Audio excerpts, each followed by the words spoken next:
The house had been empty 2 years when we bought it, and out here 2 years is enough for a place to start going back to the hill. Sumac in the gravel. A yellow jacket nest in the soffit, that closed jar smell an empty house gets. Our realtor walked us through it the first time, with a flashlight in the middle of the afternoon, because the power had been off since the bank took it. It sat up a hollow about 7 miles from town, past where the road quits being asphalt at the church. 2 stories with a loft, brick on the front, a shop building out back, and behind all that the yard ran 40 feet. And then the hill started and didn't stop. The nearest neighbor was a quarter-mile down. On a still night out there, you can hear a truck downshift 2 ridges over, and you can hear your own house think. We got it cheap because of what it was. A foreclosure with an estate mess behind it. And the people had gone out of there in a hurry. There was still food in the cabinets. There was a couch in the den, and in the back bedroom upstairs, there was a closet with a lock on it. Not a keyed knob, a hasp. The flat steel kind you'd put on a feed bin, 4 screws, a padlock through the loop, and it was mounted on the outside, which is a thing I didn't think about once at the time and have thought about roughly 10,000 times since. A lock like that has a direction. That closet locked from the bedroom. The realtor said right up front that there was no key, that the bank didn't have one either, and that if we bought the house, we could do whatever we wanted with it. I don't believe for a second she knew anything. She'd been handed a house with a locked closet and had filed it under storage. You can imagine what that did to us. My brother was 11. We talked about that closet the whole ride home, and every day of the 6 weeks it took to close. Money, guns, a body, obviously. It was the most interesting thing that had ever been offered to us. We closed on a Friday, and my father let us open it Saturday morning. Flat pry bar, 4 minutes, and it wasn't dramatic. The hasp came off the frame with the screws still in it, and took a chunk of casing with it. It was a playroom, 5 foot by 7, a walk-in closet somebody had converted. The walls painted by hand, 4 colors, yellow and blue and green, and the door wall orange, brushed on by somebody who wasn't a painter. You could see the strokes and the slop in the corners. Glow-in-the-dark stars stuck all over the ceiling, hundreds of them, and a plastic Saturn with a ring. The floor was black and white peel and stick tile, laid in a checkerboard by somebody who'd taken care with it, the pattern running true and cut clean around the jamb. And nothing else. No light, no switch, no outlet. No vent, no return, no window, because it was an interior closet in the middle of a house. My brother looked at it about 4 seconds and said, "Well, this must be where they kept the kids before they died." Everybody laughed. My mother swatted at him. That joke went into the family the way jokes do, and it stayed there for years, and it is the single wrongest thing anybody in my family has ever said, and I'll get to that. We renovated 3 months and moved in that spring, my wife and I on the 2nd floor, with my parents downstairs. That's how we could afford it. And if you're from around here, you already understand the arrangement. The loft came first. There wasn't any sensible way to run a switch up there, so the electrician put in one of those combination fixtures, daylight sensor and motion detector, the kind that's supposed to stay off in a bright room and kick on when somebody walks under it. And it came on by itself, all hours. 2 in the afternoon with sun pouring through the gable window, 3 in the morning, didn't matter. We moved that sensor a dozen times, angled it up, angled it down, put tape over half of it, swapped the whole fixture out once. It kept tripping, and because we were who we were, we handled it with the joke. Somebody would be in the kitchen, and that light would come on overhead, and they'd holler up the stairs, "Will you kids quit running in this house?" I'm not going to pretend that was a brave thing. It was the opposite. But I'll tell you a fact that I noticed at the time and never said out loud, which is that after somebody hollered, it generally didn't come on again that day. A year in, we turned that back bedroom into the computer room, the creepy closet room. We'd been calling it that for a year at that point, without thinking about it, and we set up the desk and the tower and a rolling office chair in there, and it was the most used room in the house. My wife and I left for work at the same time every morning and got home about 2 hours apart. She called me one afternoon from the driveway, and she wasn't scared yet, she was just confused, and she asked me why I'd come back to the house. I hadn't. I was 40 minutes away with my hands full. She went in, and the computer chair was in the kitchen, downstairs, in the middle of the kitchen floor, facing the sink. To get there, it had to come out of that bedroom, through the doorway, down the hall, through another doorway, and down a full flight of stairs. On casters.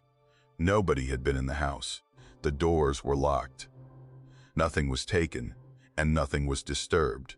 And the only thing in that whole house that was out of place was one office chair, and it was sitting downstairs like somebody had wheeled it there and gone off and left it. We blamed the kids. That's what we said out loud, standing in that kitchen.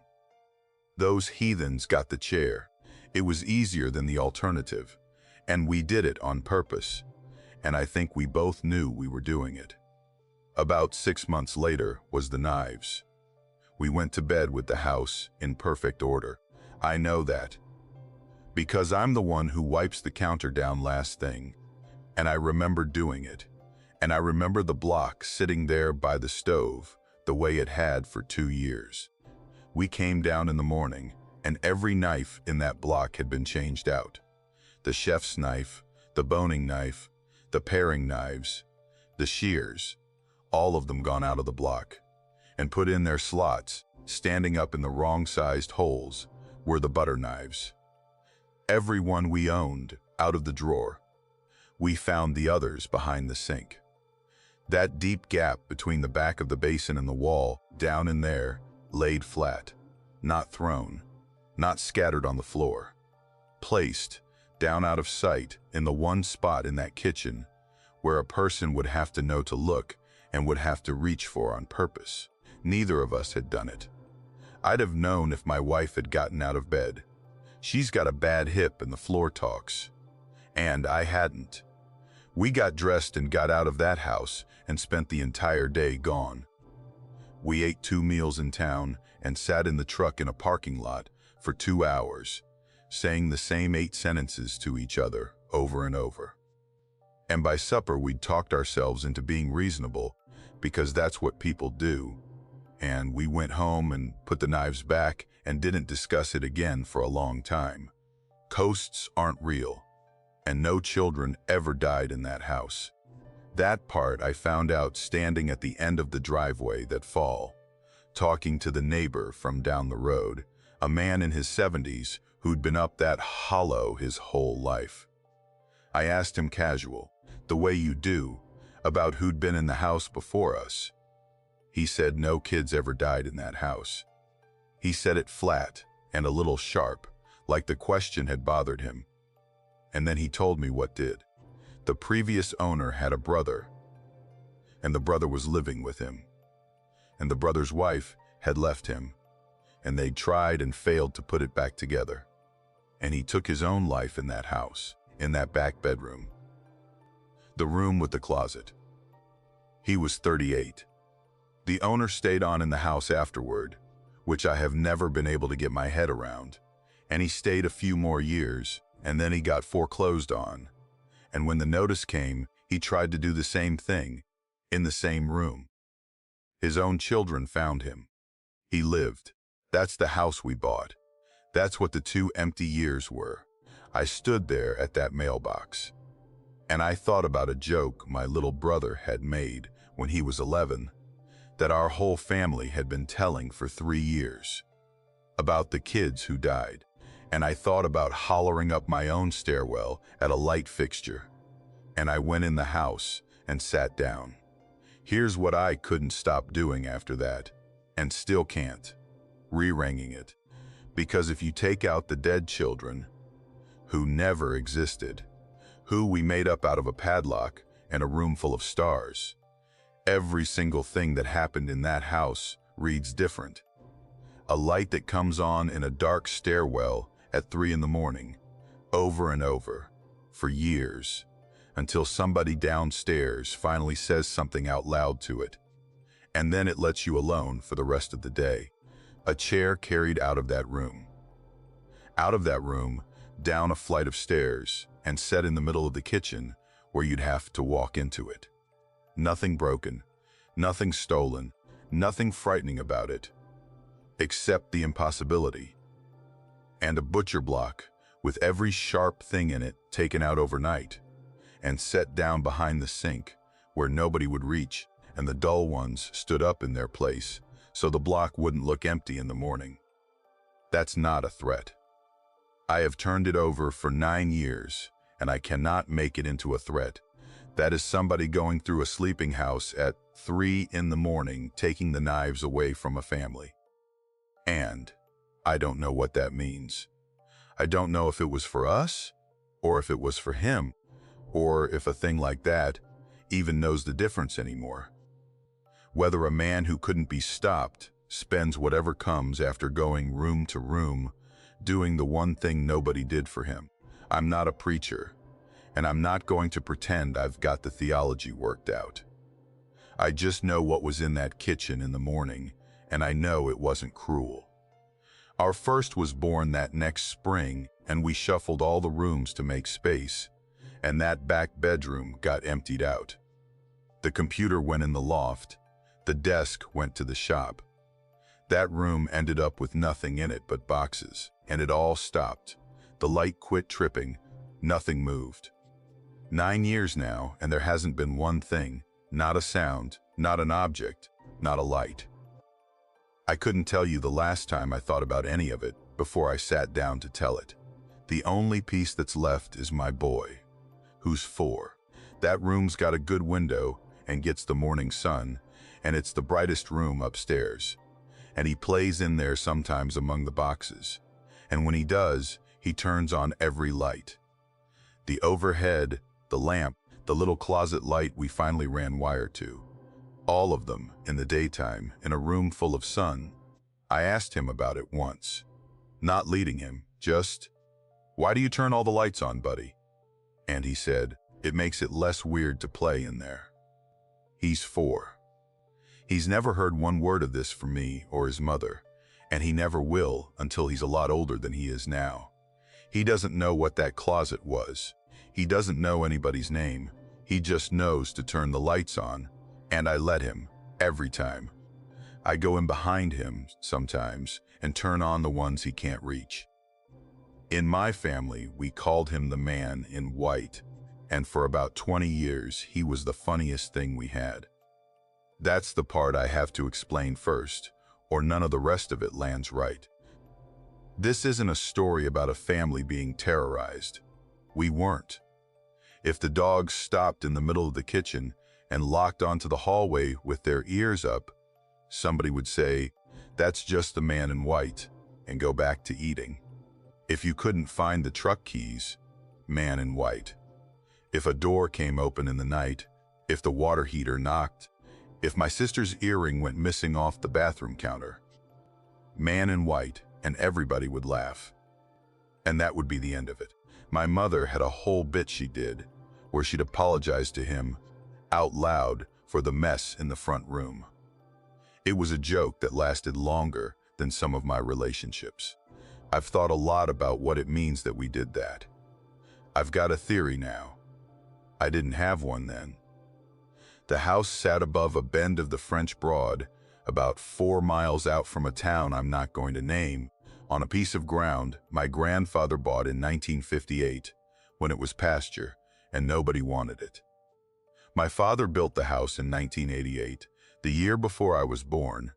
A long, low brick house set into the slope, with a walkout basement, 5 bedrooms, a carport, and a hallway down the middle of the sleeping end that connected everything.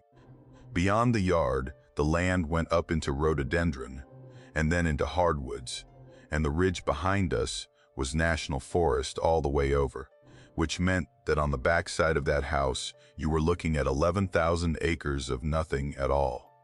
I say all that so you understand two things. One, it was a new house. Nobody died in it. There was no old graveyard, no cabin foundation, no story attached to that ground that anybody ever told me, and my family are the kind of people who would have told me. Two, we had a little money. My father did well with a heating and air business he built up over 30 years. And that's why there were other people in the house during the week, which matters because they're the ones who saw him best. The first time was the fall I was 14. My brother Chase was home from school with his girlfriend, and they were making supper. The two of them at the stove in the kitchen, laughing about something, the exhaust fan running.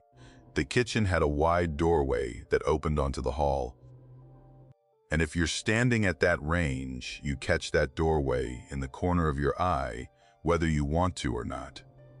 He saw somebody go past it, left to right, toward the bedrooms, at a walking pace. White. That was all he could tell you about it, and all he ever could. That it was pale, that it was a full person's height and shape, and that it went by the way a person goes by a doorway, blocking the light for a second, and then not. He called out for me, and when I didn't answer, he came down the hall to my room. And here's the thing, I was in my room, door shut, headphones on. I hadn't been in that hall for an hour. His girlfriend hadn't left the stove. My parents were at a church supper.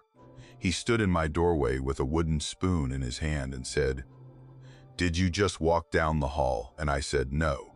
And he stood there a second and then said, "Huh," and went back to the kitchen, and we did not talk about it again for 6 years.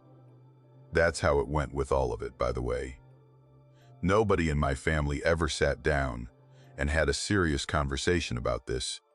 It got mentioned sideways, at the table, in the car, and then somebody made a joke, and it went away. The next one was a woman named Sheila, who came to help my mother clean on Thursdays. She'd been doing it maybe 2 years. She was in her 50s, entirely unsentimental. Went to a Free Will Baptist church out on the highway and would have told you plainly that she didn't hold with ghost talk. She was cleaning the hall bathroom, and she came out of it fast and stood in the kitchen and told my mother she wasn't going back in there that day. My mother said, "What's wrong?" And Sheila said somebody was watching her from the doorway. Not that she'd seen anybody, that she had felt it, the way you feel it when a person walks up behind you at a counter, and that it had gone on and on, while she was down on her knees at the tub, with her back to the door, and that when she finally made herself turn around, there was nothing there, and the feeling didn't stop. My mother said she'd never seen a grown woman look like that. Sheila came back the next Thursday and worked another 4 years and never mentioned it again. Then it was Ramona, who came after Sheila's knees gave out. This one is the one. This is the one the whole family knows by heart. Ramona was going down that hallway with an armload of towels, headed for the same bathroom, and the bathroom door was standing open. And she glanced in as she passed, and saw a man standing in front of the toilet with his back to her, and she thought it was me. That's the detail that gets me. She didn't scream, she didn't freeze, she didn't feel a thing. She thought, "That's the boy, he's left the door open again," and she got embarrassed and looked away and kept walking, and went on down the hall to start on the bedrooms, mildly irritated about it, the way you would be. She came to my room, and I was in it, sitting on the floor with my back against the bed, doing nothing, the way you are at 17. And she said something to me. I remember it was completely ordinary, Something about whether I wanted my sheets changed. And then I watched her face do something I have never seen a face do since. She turned around and looked back up the hall at that bathroom door, which was still standing open. And then she walked back up there. That's what I can't get over about Ramona. She walked back up that hall and looked in, and I heard her make a noise, and then she came back to my room and sat down on the end of my bed, which she had never once done in 3 years, and she was gray. Not pale in the way people say pale. Gray. She had goosebumps all the way up both arms, and I could see the hair standing up on them. And she sat there for probably 5 minutes not talking. And then she said something low that I didn't catch, and then she said, "I thought that was you." I asked her 100 questions that afternoon, and she gave me almost nothing. Just a man standing back to the door at the toilet, wearing something light-colored. She didn't see a face. She didn't hear anything. She said it looked as real as I did. She worked for us another 2 years, and she never went in that bathroom without turning the light on first, even at noon in July. My own is the weakest, and I always tell it last for that reason. I was in that same bathroom, 16 or so, brushing my teeth at night, and the door was open behind me, and something went past it in the hall. A shadow, a darkening, whatever you want to call it. I turned my head, and there was nothing. That's the entire story. I have never claimed it was anything, and I'll be the first to say that a mirror at night in a lit room next to a dark hall is a machine for manufacturing exactly that. I only include it because I'm being complete. And the shoes. My mother's white walking sneakers sat on top of the washing machine in the utility room off the carport. And one evening, with all 4 of us in the kitchen, 30 feet away, they came off it and hit the concrete floor. Both of them. The washer wasn't running. Nothing was running. My father went and looked at them lying there and came back and said, "Well," and my mother said, "The man in white doesn't like my shoes." And everybody laughed. And my father put them back up on the washer, somewhere in the middle of all this.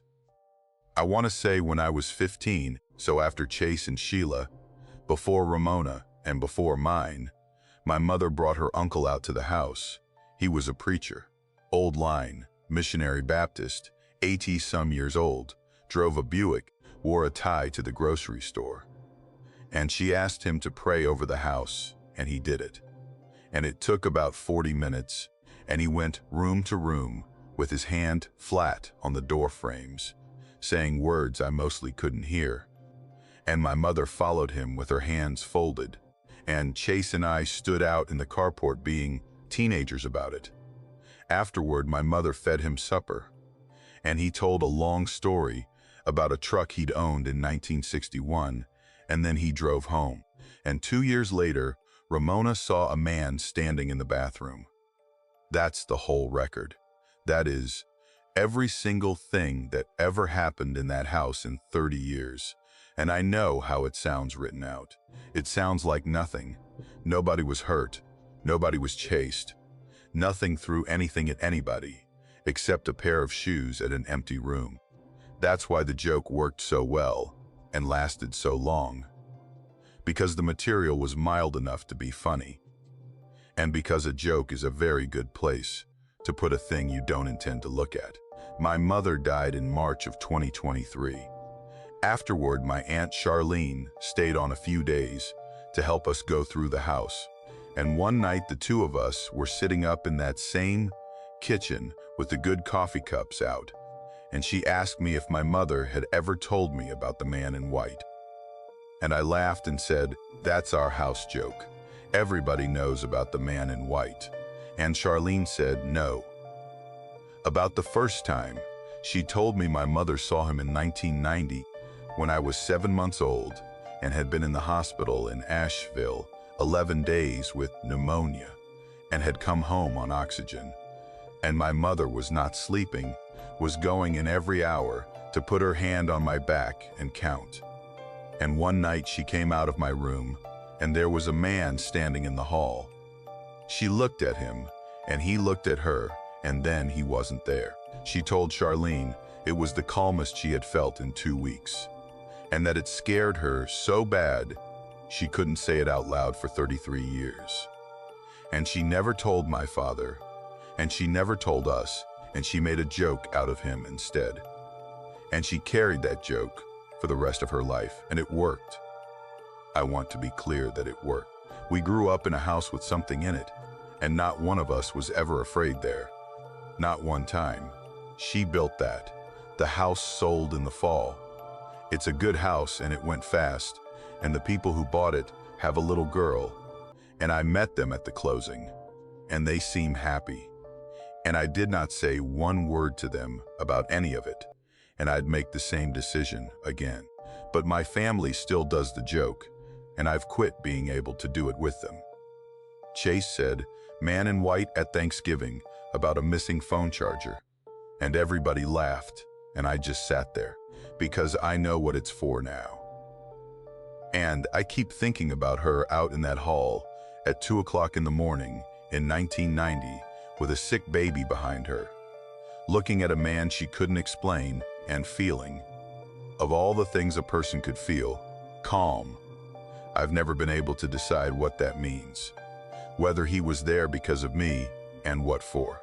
Whether he stood in doorways for 30 years and never did one other thing, or whether standing in doorways and being seen was the whole job.